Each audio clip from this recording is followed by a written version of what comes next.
This election in Italy, it's not just there, something big is going on in the West, and you just add it all up.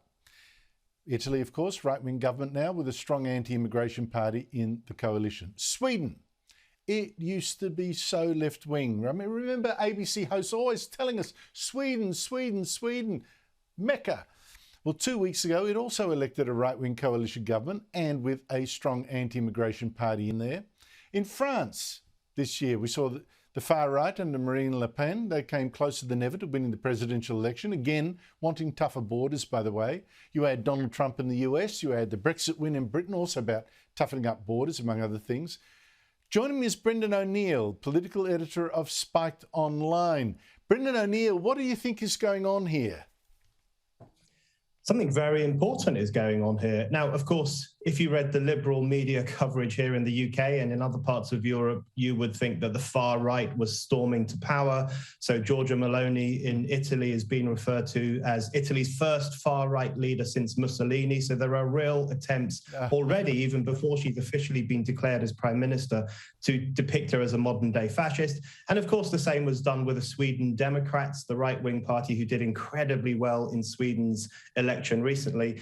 This is not about people wanting the far right to come back into power. This is, as you say, about ordinary voters wanting to push back against the anti-borders, woke agenda of the European Union in particular, and to reclaim some of those things that we used to think were good, like national sovereignty, democratic rights, and the right of a nation to determine its future for itself. That really is what is inspiring people, I think, in these various different countries. But it's interesting, isn't it, how the media here too, Brandan, same thing, fascists, neo-fascists, whatever. But we're also seeing this labelling of people that do represent the people who feel marginalised, who feel the country's been turned on its head, that feel shut out. In America too, President Biden is doing a very deliberate campaign to call supporters of Donald Trump fascists as well, or what does he call them? Semi-fascists. I mean, there are various varieties now of fascists, Scott, mutating like the virus.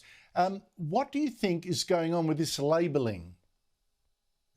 It's incredibly dangerous, I think, and I've noticed this in so-called liberal circles or leftish circles, the Democratic establishment in the US and the Labour establishment here in the UK, and I'm sure the Labour establishment in Australia too.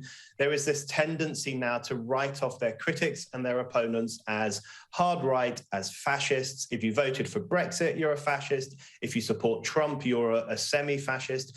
It's like Hillary Clinton's old comment about a basket of deplorables. It's like that comment on steroids, this idea that there are millions of people out there in the US, in Britain, in Australia, who are poisonously minded, hard right lunatics who want to destroy their own countries. That is really the image that significant sections of the elite have of ordinary people. I find it incredibly creepy and very dangerous.